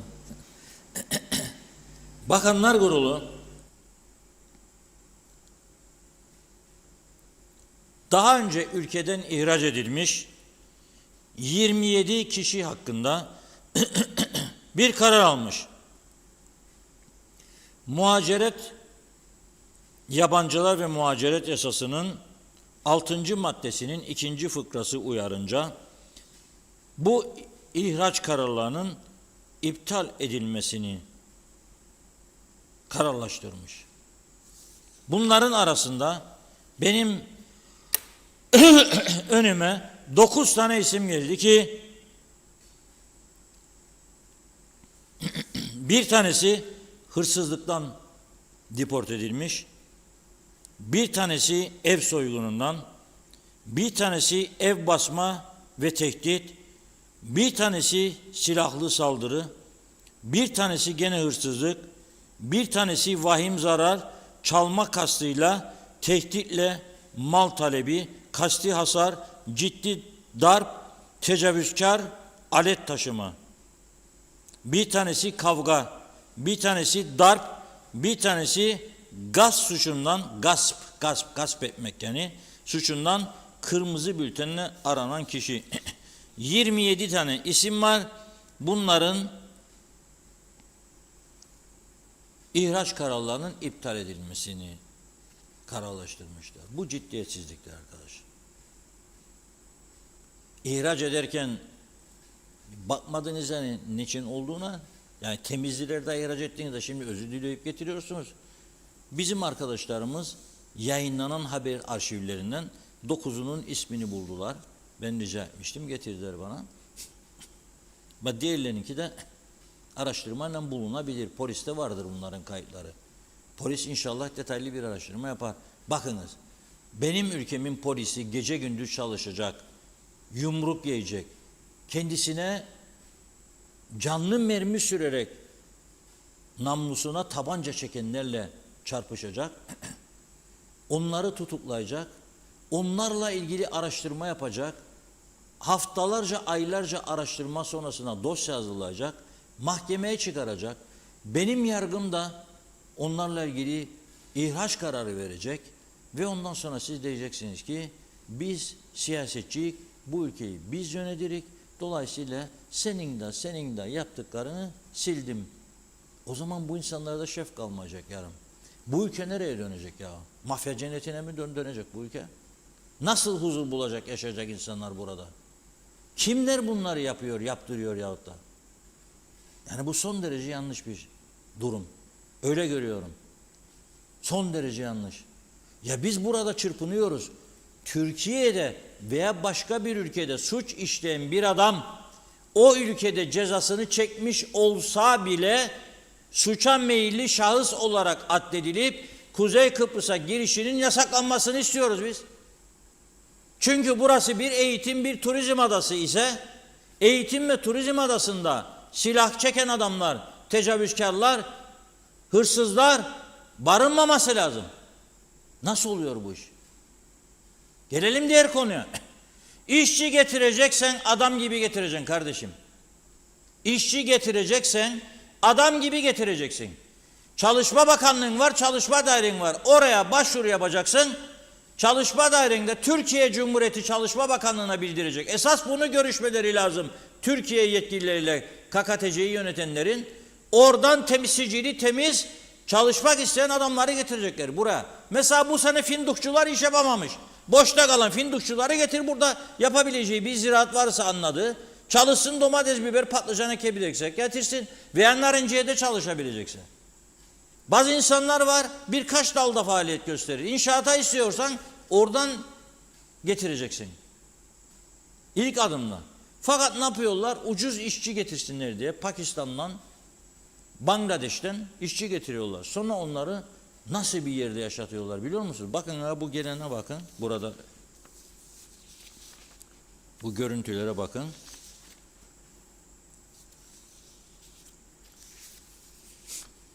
Bakın oda kaldıkları odadır bu. Burası Kıbrıs'ın güzel köylerinden. Boğaz bölgesi var ya, Girne Boğazı, oralara yakın Dağ Yolu köyü. Eski adıyla Fota. 3 odalı bir ev kiralıyor bir inşaat şirketi ve buraya 18 kişi yatırıyor. İyi dinleyin lütfen. 3 odaya 18 tane Pakistanlı işçi. Bir tuvaleti var sadece diyor. Bir tane banyosu var. Kuyusu devamlı taşıyor. Lağım suları dışarıya çıkıyor ve köylüler isyan noktasına geliyor. İsyan noktasına. Şikayet ediyorlar. Her şikayette tamamdır, yapacak, edecek falan filan. Bu konuda Ömer Kadiroğlu'nun dün akşam Abdullah Su İçmez'le birlikte köye ziyaretleri oldu. Orada vatandaşlarla konuştular. İzleyelim. Burada kalan işçileri var. Yurt dışından gelen. Sayımız 3'ünden başladık. 5, 8 derken 10, şu an 18. Ve bu arkadaşlar çok sağlıksız bir ortamda kalıyor. Hemen hemen 2 günde bir kuyuları doluyor. Ve otomatikman evimizin önünden lağım sular akıyor. Tabii biz iyi niyetli olarak yaklaştık. Usta da iyi niyetli. Ama bir çözüm üretemiyoruz. Biz de artık bugün böyle bir yola başvurduk. Gerekli şikayetlerimizi polise de yaptık. Sizin aracılığınızdan da bu olayı insanlarımıza duyurmak istiyoruz. Çünkü artık ok yaydan çıkıyor. Çok ciddi anlamda sağlıksız koşullarda bu insanlar burada hayatlarını ikamet ettiriyor. Ve bu sağlıksız ortamda bize de yansıyor. 18 kişi, 3 yatak odası, bir banyo, bir tuvalet. Düşünün yani nasıl bir ortam. Gerekli yerlere şikayetlerinizi yaptınız dediniz. Tabii ki. Nerelere gittiniz mesela? Bugün çalışma dairesine gidildi, vergi dairesine gidildi, Dikmen Belediyesi'ne şikayetler yapıldı, ihbarname gönderildi bu lağımsular için. Şu anda Boğaz Polisi'ne gidecek kısmetse orada gerekli şikayetimizi yapalım. En yakın zamanda ve bu işin de artık sonuçlanmasını istiyoruz mahalle sakinleri olarak. Çünkü düşünün bir ev, bir tuvalet ve 18 kişilik bir erkek eleman. Otomatikman da buradaki kalan arkadaşlar da affedersiniz çişlerini sabahleyin mahalleye yapıyor. 2-3 daha var bundan tanık olduk. O yüzden de artık biz tahammülümüz kalmadı. Artık çalışma dairesi de artık bir zahmet bu işçilere bir çözüm üretsin. Dediği gibi bu süreçte bir yıllık bir dönemden bahsediyoruz. Bu dönemde 3-5 kişiyle başlayıp 18'lere kadar geldik. Sağlıksız ortamdan ayrı bizim sağlığımız, psikolojimiz bozulmaya başladı. Burada yaşayanlar insancıl bir ortam değil yani yaşadıkları. Bahsettiği gibi tuvalettir, işte banyodur vesairedir. Sağlıklı değil ve bilinçsizdirler de yani bu arada. Ayıptır söylemesi dediği gibi yollara, bellere işemeleri, tükürme, oturduğu zaman işte sağını solunu elleyip okşaması falan. Yani mahallede genel olarak rahatsızlık içerisindeyiz. Ayrı zaten çektiğiniz lağım suları. Bu ortalama her gece böyledir. Yani yarı çıplak vaziyette altında bir çarşaf. Benim 4 yaşında kızım var. Aşağısının nenesine indirip çocuğu bahçede oynatmaya çekinir haldeyim. Bir şey olurdu, olmazdı, yapardı, yapmazdı falan filan bunda değilim. Ben neden bu stresi yaşamak zorundayım? Evet. Velhasıl kelam son döneme geliyorum. 2-3 aylık bir süreç içerisinde bu adama şikayetimizi yaptık. Ev sahibine şikayetimizi yaptık. Ve yetkililerden genel olarak bu işe ada genelinde bir çözüm üretmeleri yani tarafındayız biz. Şimdi benim inşaat şirketim varsa 3. ülkeden vatandaş getiriyorsam işletmek için bana ilk önce bu izinleri veren makam kimse kendilerine sorsun de bana göster yerini. Nerede kalacak bu insanlar? Nasıl yaşatacaksın? Getiriyorsun kendini ama. İpin ucu memlekette öyle bir kaçmış. Kimin geldiği, kimin çıktığı, kimin ne yaptığı belli değil. Artık geldik şeylere, köy yerlerine, şehirler de bitti. Şehirler de bitti. Köy yerlerinde biz bu sorunları yaşamaya başladık. Evet. O da insandır. Yaşamak hakkı, çalışmak hakkı. Ama bu şartlarda değil. Belediyeyi ararık. Bizim sorumluluğumuzda değil. İhbar gönderdik falan filan. Nedir? Çalışma Bakanlığı'nı den. Çalışma dairesidir. Çalışma dairesini den. Çalışma dairesidir Sağlık Bakanlığı'nı. Tam biz kime gideceğiz? Yarı çıplak vaziyette gelirler. Ben yemek yerken adam çıkar uğraşta kapının önüne işer. Öbürü haktu gezer. Yarı çıplak vaziyette. Yani bunlar sağlıklı değil. Aynı sıkıntıları Cemal Bey'in anlattığı gibi, Tayfun Bey'in dile getirdiği gibi aynı sıkıntıları ben de yaşıyorum. Eşimle işten geldikten sonra dışarıda havanın sıcak olması nedeniyle masayı kurdum. Birer kahve içip muhabbet ederken burada kalan işçi arkadaşlar bir tanesi önünde affedersiniz eşim gösterdi baktım işiyor. Yani ben ailemle kendi kapımın önünde bir kahve içip eşimle muhabbet ederken bunları yaşamakla mükellef değilim.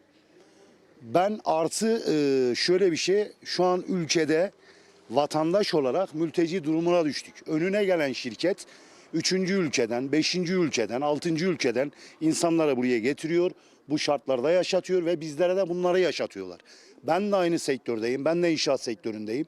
Ama insanların bu şekilde mağdur olmasına alenen karşıyım. Hem onlar hem biz. Adam yarı çıplak geziyor. Ben orada eşimle oturamıyorum. Affedersin etek mi giyiyor, ne giydiği belirsiz her şey bir piyasada. Sonrasında hem komşularım hem köy halkı olarak mağdur durumdayız. Başımızdaki büyük insanların bunlara bir çözüm bulması lazım. Yetkili büyüklerimize, kim ilgileniyor, çalışma dairesi, ne bileyim Sayın Cumhurbaşkanımız, Sayın Başbakanımız bu konuya lütfen bir eğilsinler. Kendi ülkemizde mülteci durumuna düştük. Kendi evimizde oturamaz hale geldik. Yani Tayfun Bey'in, Cemal Bey'in dile getirdiği gibi artık şehirleri bırakın köylere gelmeye başladılar. Yani buna bir çözüm bulunmasını istiyoruz. Sizlerin adına da çok teşekkür ediyorum. Böyle bir konuya eğildiniz. Bu saatte geldiniz, yardımcı oldunuz. Çok çok teşekkür ederim. Gerekenin yapılmasını sayın devlet büyüklerimizden rica ediyoruz. Odamda yatılmaz kokusundan ya. Usandım, bıktım artık. Gerçekten usandım.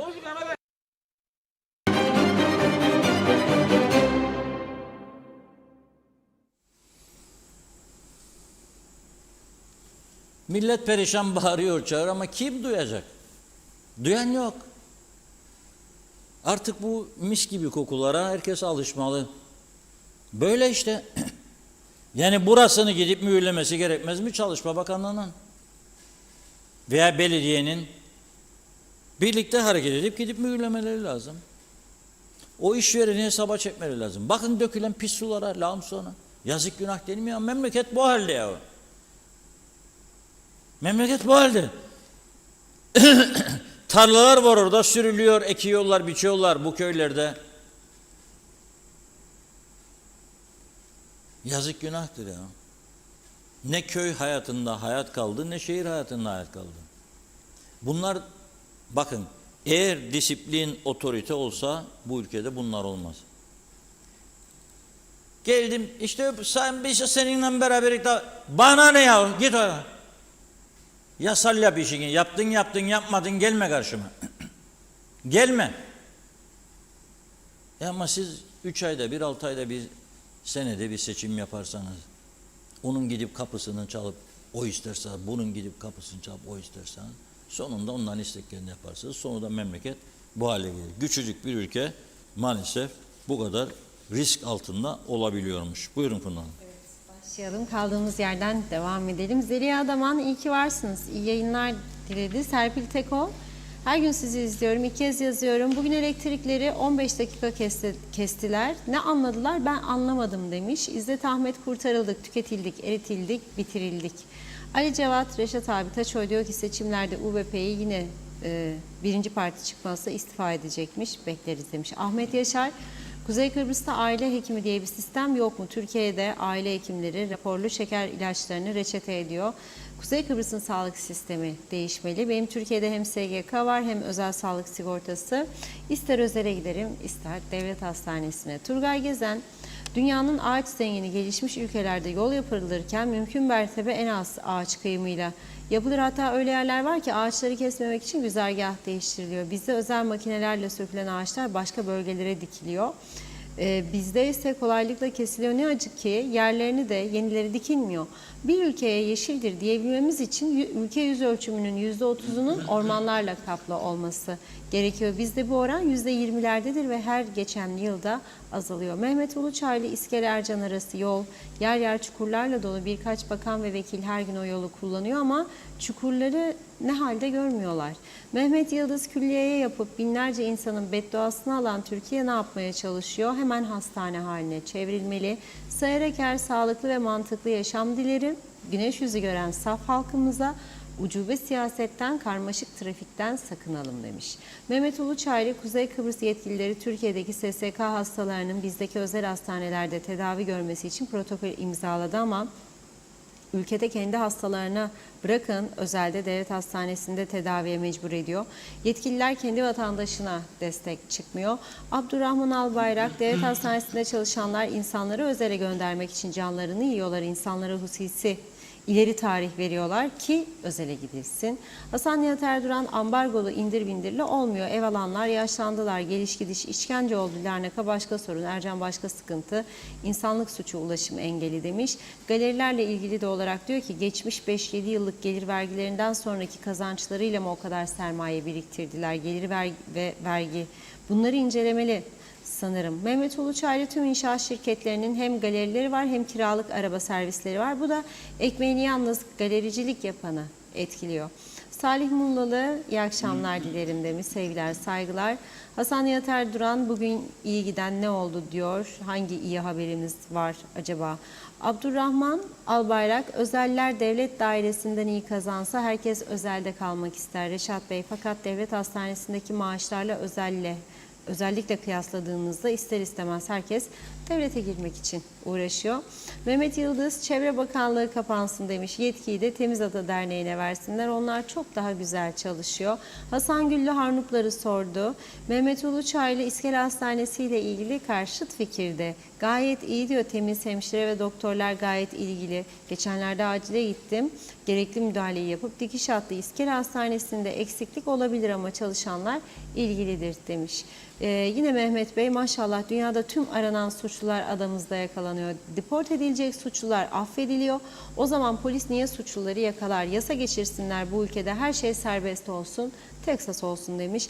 Gaye Kök, ülkenin güvenlik sorunu var dedikçe ihraç ettikleri suçluların ihraç kararlarını kaldırmak ne demek? Çıksın bir yetkili açıklasın bize. Öyle aile bütünlüğü deyip de uyduruk mazeretler söylemesinler. Ülkeye girişte denetim dedikçe sıfır denetim. Ne olacak halimiz? Nerede güzel ülkemde güzel huzurlu geçen günlerimiz? Nilüfer Canova, keyfe göre ülke yönetilirse bu kadar olur Reşat Bey. Dilinize sağlık demiş. Mehmet İnancı, ülkede insan gücü sömürüsü apaçık ortada. Bu işçilere insanca yaşam hakkı verilmeli diyor. Hasan Nihat, kanalizasyon hizmeti vermeyen belediye başkanları yeni su sayacı takarak suç işlerler. Salih Mullalı, yol boyu arabalardan atılan çöpler derhal kameralarla tespit edilmeli, ağır ceza olmalı demiş. Buraya yaşamaya gelen taşıma nüfus ülkeyi çöplüğe çevirmeye hakkı yok. Adem Yel, yaklaşık 10 yıldır Pamuklu'da yapılacak devlet hastanesinin akıbeti ne oldu? Bir de sizin aracılığınızla bir daha soralım demiş. Mehmet İnancı, Pakistan Cumhuriyeti oldu Reşat Bey, maşallah diyor. Bu ülkenin temiz çalışkan bir lidere ihtiyacı var. Yetkilileri uyarmaya devam edin. Halk size güveniyor Reşat Bey. İbrahim Yorgancı, Gazi Mosa Lefkoşa ana yolunda direkt çıkış yapılması yasak olmasına rağmen yola sıfır arazilere, otogalerilerine nasıl kim izin veriyor? Ayrıca yine ana yollara çıkış yapması yasak olan yerler nasıl oluyor demiş. Onlarca izinsiz çıkış yapılıyor. Neyi bekliyorlar kaza olmasını? Hüseyin Derici, inşaatlarda çalışan yabancı uyruklu işçiler ne kadar becerikli, ne kadar ustalar demiş ki yaptıkları işler, devlet okulları tamir ediyorlar. Güvenli iş yaptıklarını kim kontrol eder? Müride Sevicer, tüm kurumlarda suçları bulunan ya da yetmedi daha dolandırıcılık, hırsızlık, darp, yolsuzluk, naylon fatura davası olan 35-40 yıldır ellerini kollarını sallayarak devam ediyorlar. Bunların vatandaş olması, hala bize bir şey olmaz mantığıyla dolaşmaları, suçların en büyüğü değil mi? Üstelik de maaşla çekerler, görevlerini yerine getirmeden. Kurumlarımızı bu kadar hiçe sayan vatandaş neden takip edilip gerekli cezalar verilmiyor demiş. Ve Çetin Esençağ, en derin saygılarımla dedi. Şöyle sayfayı yenilemem lazım ki yeni gelen mesajlar var mı görelim. Evet, Hasan Özgür, Haspolat'ta elektrikler kesik demiş. Ömer Bozkara, vezirler seçtikleri, biat ettikleri ağa babaları kendilerini böyle, nasıl diyeyim şimdi, görmeye layık görüyorlar pislik içinde diye. Evet, İzzet Ahmet, milliyetçiler sevinin demiş, sizin eseriniz. Doğan Falya'da özel araçlarda kamera takma zorunluluğu getirilsin. Herkes kontrol edilir. Hüseyin Boşnak, maşallah diyor, Hindistan'dan beter olduk.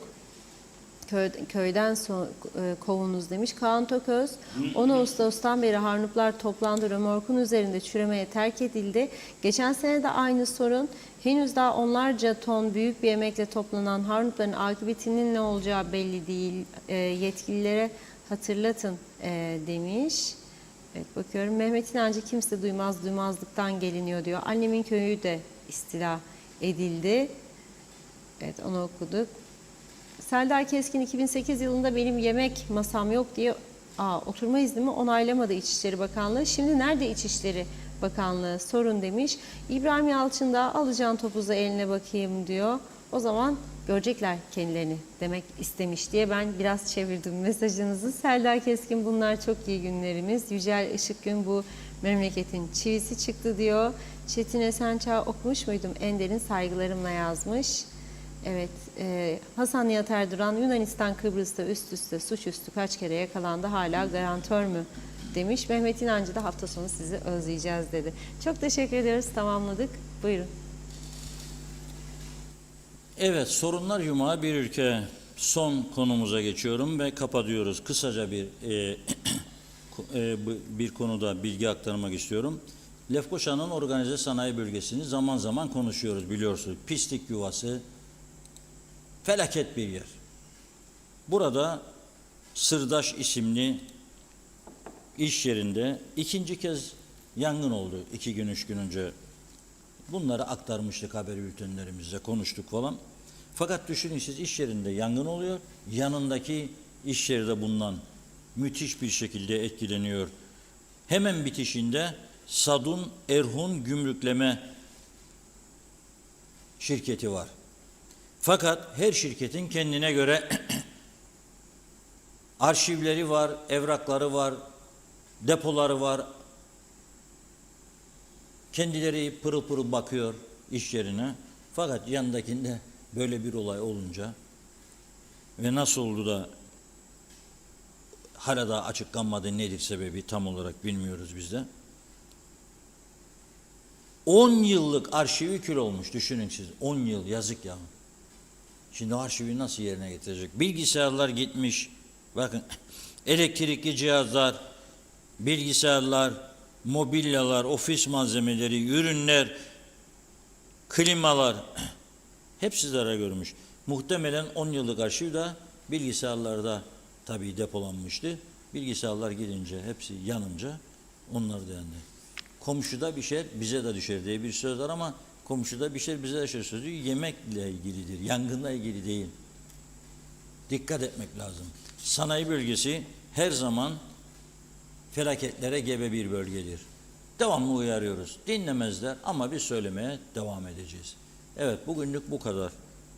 Programımızı bu kadarla noktalıyoruz. Pazartesine inşallah, maşallah güzel haberlerle yine karşınızda oluruz. Biz de teşekkür ediyoruz. Evet, tamamladık sevgili izleyenler. Ben de sağlıklı güzel bir hafta sonu geçirmenizi diliyorum. Yeniden görüşünceye dek hoşça kalın.